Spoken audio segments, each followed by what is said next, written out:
Bonjour tout le monde, bienvenue sur Mini PDLV. Si je vous demande le point commun entre les Tuches, Camping Paradis et la Gendarmerie Nationale, qu'est-ce que vous me répondez? Dans les faits, il n'y a qu'une seule bonne réponse, c'est la Renault 21. Qu'elle soit en version Nevada, tuning des ou avec un gyrophare, la Renault 21, c'est une voiture iconique de la marque aux losanges. Et justement, ça faisait un petit moment que j'espérais la voir à l'échelle 1/18e, et c'est maintenant le cas, puisque Solido vient de la reproduire. Dans un premier temps, je vais faire tomber ces personnages. Dans un second temps, je vais vous présenter en détail la miniature. Dans un troisième temps, je vais vous parler un petit peu de l'histoire de cette Renault 21 Turbo. Et dans un quatrième temps, je vais vous détailler en détail la miniature. Dans un cinquième temps, je vais également redresser le personnage et son bureau. On commence en musique, c'est parti, c'est maintenant, go!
Je vous le disais en introduction, voici donc la Renault 21 Turbo.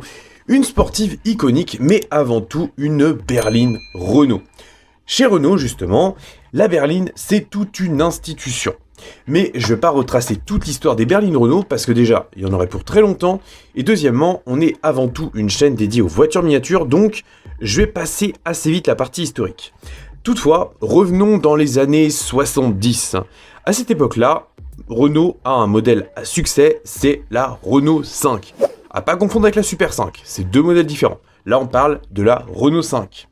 Mais il y a également dans la gamme pas mal de modèles qui sont un petit peu vieillissants. Je pense notamment à la R14, la Fuego ou même la R18. Et la R18 justement, il faut commencer à songer à son remplacement. Tant à l'horizon, c'est la Peugeot 305. Et là, forcément, Renault devait frapper fort et créer justement une nouvelle berline, avec une petite idée derrière la tête, c'est de penser à l'exportation, pour ne pas citer directement les États-Unis. Et c'est là que, à la fin des années 70, commence à naître justement l'idée de créer une grande berline. Alors, on parle d'un modèle qui est long de plus de 4,60 m, ce qui est quand même pas rien, mais il faudra attendre seulement 1986 pour que la Renault 21 soit commercialisée. À l'époque, elle ressemblait à ça. Et si je vous montre une version à 4 portes, c'est-à-dire avec une malle arrière, c'est pas pour rien. À cette époque-là, la R21, elle n'était proposée qu'en version 4 portes justement. L'idée, c'était vraiment d'avoir une carrosserie la plus traditionnelle possible, parce que Renault ne voulait pas révolutionner le segment, il voulait tout simplement proposer un modèle qui était cohérent, et justement qui était un petit peu dans la ligne de mire de ce que proposait la concurrence. Certains diront qu'il y a des traits un petit peu germaniques sur ce modèle-là. Personnellement, je dirais surtout que Renault a essayé justement de se moderniser et de tendre justement à ce qui faisait le succès d'un modèle dans les années 80 et début 90, c'est-à-dire des lignes très acérées, tout en conservant quand même un beau vitrage. Bon, concrètement, la R21 phase 1, elle est donc commercialisée à partir de 86, exclusivement en version 4 portes. La version break arrivera quelques mois plus tard, et la version 5 portes, qui est donc coupée à ce niveau-là, elle arrivera un tout petit peu après, mais vraiment pas très longtemps non plus, si je ne dis pas de bêtises. La R21, ça a été immédiatement un succès, parce que contrairement à la R18 qui était quand même pas mal vieillissante, la R21, elle progresse à tous les niveaux. Elle est plus confortable, elle est plus lumineuse, elle est également mieux équipée, Et enfin bref, elle a vraiment tout pour plaire et en plus elle a une tenue de route qui est vraiment très sympa. J'ai pas eu le plaisir de l'essayer, mais j'espère vraiment pouvoir essayer une R21 Turbo de nos jours. Parce que justement, Renault a voulu aller encore plus loin. La R21, à sa sortie, elle avait des petits moteurs essence et diesel. Du côté des essences, on avait des moteurs à simple ou double carburateur, avec des puissances qui démarraient à 68 chevaux seulement. Et en diesel, on avait des diesels Atmo et des diesels turbo. Enfin, concrètement, il y avait un moteur de chaque. Renault a voulu aller un petit peu plus loin et proposer une version plus dynamique. Alors, est-ce qu'on peut réellement parler de sportive? À vrai dire, je pense qu'on est plus dans un modèle typé GT que réellement sportif pur. Et justement, c'est là que la R21 Turbo entre en scène. Concrètement, c'est un modèle qui est un petit peu dans l'esprit tuning. Alors attention, je ne dis pas que c'est une voiture tuning, bien loin de là. Mais ce que voulait Renault avec sa R21 Turbo, c'était marquer les esprits et créer une voiture qui était un petit peu la concurrente, et bien notamment des Allemandes. Parce que ce modèle-là, il se caractérise avant tout par un kit carrosserie qui est plutôt sympa, avec des pare-chocs qui sont très enveloppants. On a des optiques double feu qui sont spécifiques. On a également des bas de caisse latéraux. Qu'est-ce qu'on a également? On a bien sûr des jantes. Alors, elles paraissent très grandes, mais dans les faits, c'est que du 15 pouces. Et nous avons également un aileron. Alors ça, c'est un aileron de phase 1. Sur les phases 2, il est un petit peu plus aérien et la patte de fixation latérale ne descend pas jusqu'en bas. Bon, fondamentalement, hormis ça, c'est quasiment la même voiture. Je vous l'accorde, c'est pas ultra violent comme restylage. Toutefois, le restylage de la R21 Turbo, il a permis de passer la puissance à un niveau un peu supérieur. Parce qu'à sa sortie, la R21 Turbo, elle faisait le 0 à 100 en à peu près 8 secondes. De nos jours, c'est pas exceptionnel, mais à l'époque, c'était vraiment pas mal. Et pour le coup, ce modèle-là se rapprochait quand même pas mal de ses concurrentes, c'est-à-dire la M330 de BMW et la Mercedes 2.316 de Mercedes justement. Et pour Renault, c'était une sacrée mise en avant. Alors imaginez seulement quand la Gendarmerie nationale a commandé un lot de R21 Turbo. On ne pouvait pas rêver d'une meilleure communication et d'une meilleure mise en avant. La R21 Turbo phase 2, justement, elle a également été proposée en version Quadra. Mais pour la phase 1, on a eu uniquement des versions traction, c'est-à-dire avec les roues avant qui sont motrices, et une puissance de 175 chevaux, et 162 pour les versions catalysées qui sont arrivées en 92, donc est-ce que c'était pas une phase 2 pour le coup? J'ai un petit doute, si vous savez, dites-moi ça en commentaire. Bon, hors de question de m'étendre davantage, je pense avoir couvert un petit peu le spectre de la R21 Turbo. Je pourrais également vous parler de l'intérieur, mais ça je le réserve pour la présentation de la miniature qui arrive, maintenant. La miniature, elle est signée Solido à l'échelle 1/18e. En janvier dernier, quand j'ai été chez Solido, j'ai eu le plaisir de découvrir le prototype et même de la prendre en main, ce qui m'a permis de voir en fait que ce modèle-là, il avait quand même un sacré potentiel. Par où commencer? Déjà, Solido, ils ont fait le choix de reproduire deux Renault 21 Turbo. Une phase 1, une phase 2. La phase 1 en rouge, la phase 2 en gris. Ces deux modèles qui étaient très attendus par les collectionneurs et il faut dire que je ne suis absolument pas déçu. Alors moi, le modèle que je vous présente aujourd'hui, c'est donc, vous l'aurez compris, une R21 phase 1. Il faut savoir également que les R21 Turbo ont exclusivement été disponibles en version 4 portes, c'est-à-dire avec la malle arrière de coffre. Les versions 5 portes et break ne l'ont pas reçu. Comme d'habitude, pour vous présenter la miniature, je vais m'armer de mon téléphone et je vais parcourir un petit peu la miniature dans son ensemble. Allez, on attaque la présentation. On va commencer par parler un petit peu de l'avant. Alors, qu'est-ce que je peux vous en dire? Eh bien, déjà, tout d'abord, la première impression au niveau de l'avant, elle est très agréable.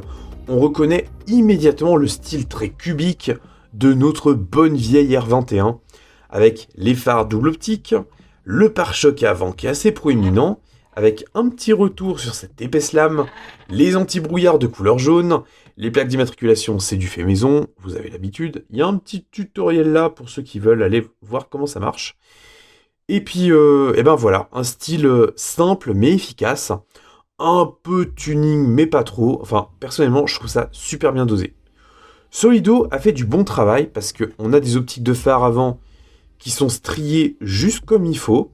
Les pattes de fixation, on va pas se le cacher, on les voit. Mais comme il y a pas mal d'éléments visuels, je trouve que ça saute pas tant aux yeux que ça.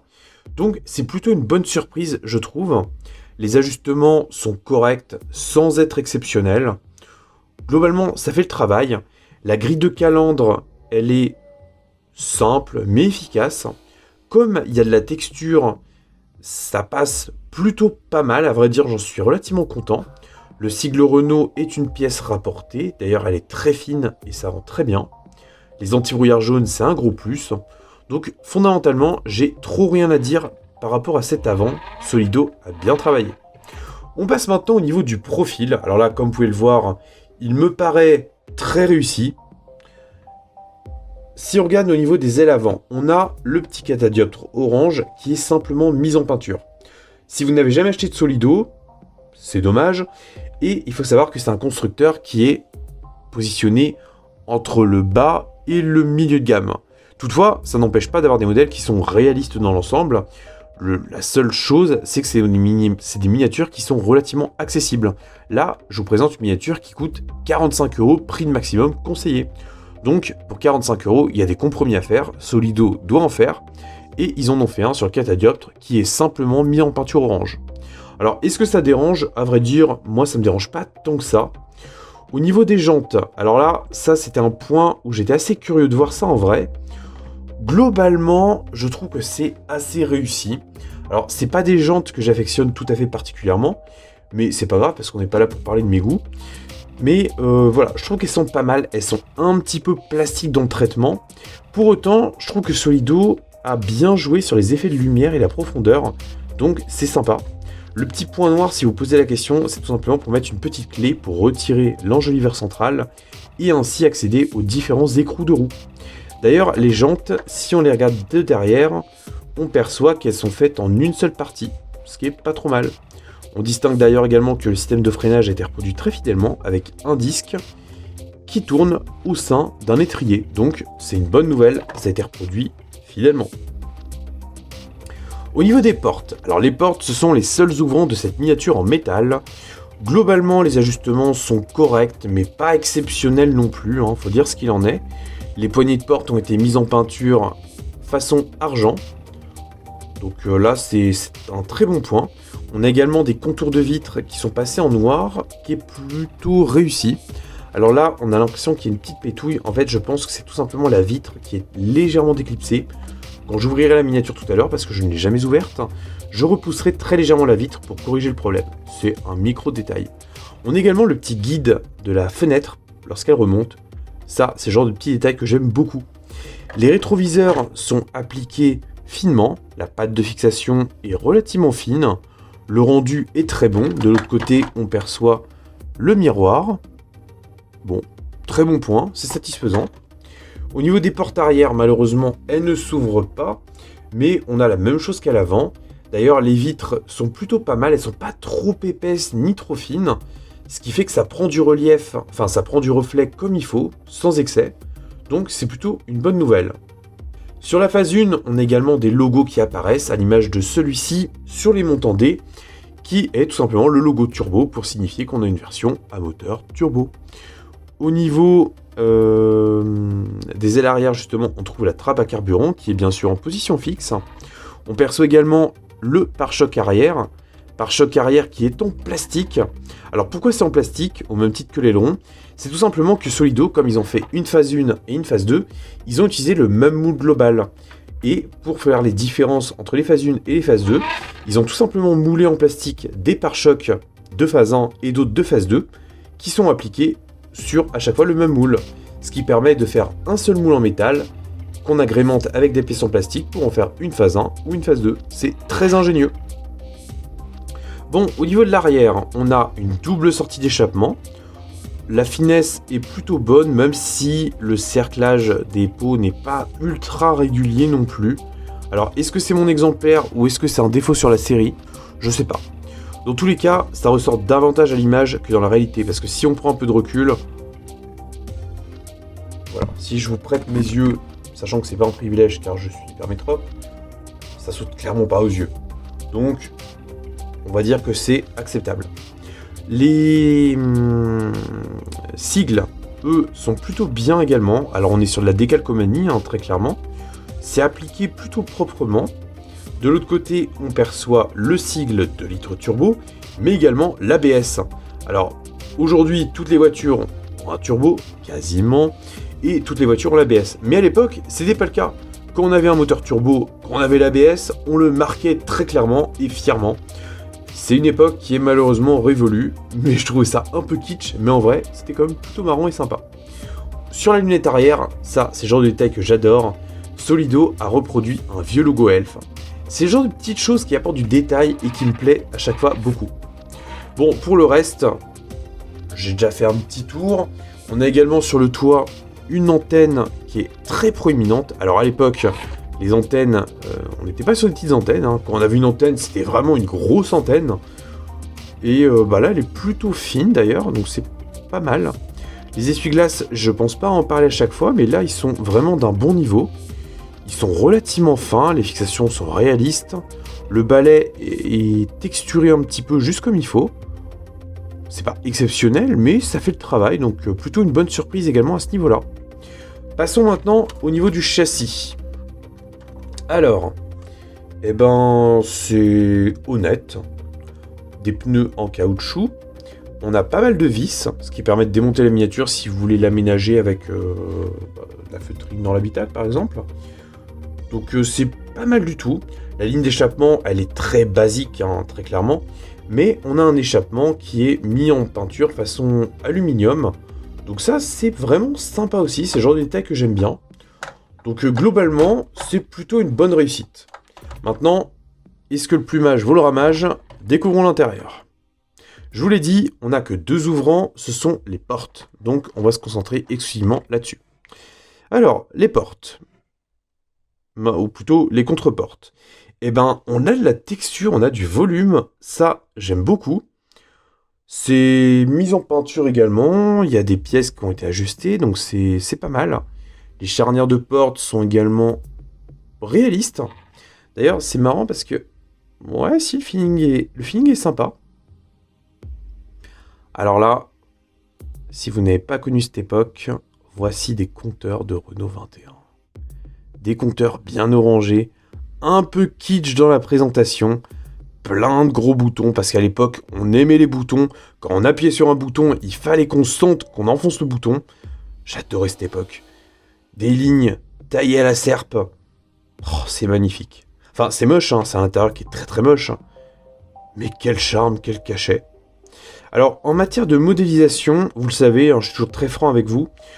Le rendu du volant me laisse un peu dubitatif. En fait, il est pas trop mal, mais il manque de texture et surtout il a été mal ébavuré. Donc ça, c'est un petit peu dommage. Pour le reste, c'est quand même correct. On a un vrai pédalier ce coup-ci, c'est pas juste le sol qui a été modélisé en conséquence. On a un tapis de sol un repose-pied qui est plutôt correct. Donc là encore, c'est tout à fait honnête. Découvrons maintenant les sièges. Alors les sièges des R21, c'est quelque chose également. Hein. Il fallait bien être maintenu latéralement, donc on n'hésitait pas à mettre un gros renfort. Comme ça, on ne pouvait pas du tout bouger, mais c'était tellement confortable. Enfin bon, c'était l'époque où quand on s'asseyait dans une voiture, vraiment, on était comme dans son salon. Ah là, qu'est-ce que j'aime cette époque. On a une sellerie qui est noire. Alors, je ne suis pas un expert en R21 Turbo, hein, très clairement, je ne vais pas vous dire le contraire. Mais ça me semble plutôt bien reproduit, avec des touches de rouge pour exprimer la sportivité. Si vous n'avez jamais eu de Solido, les montants ne sont pas habillés, ni le ciel de toit. Je l'évoquais tout à l'heure, Solido doit faire des économies sur certains points. Et ils font justement volontairement l'impasse sur ces éléments-là, pour se concentrer sur d'autres choses.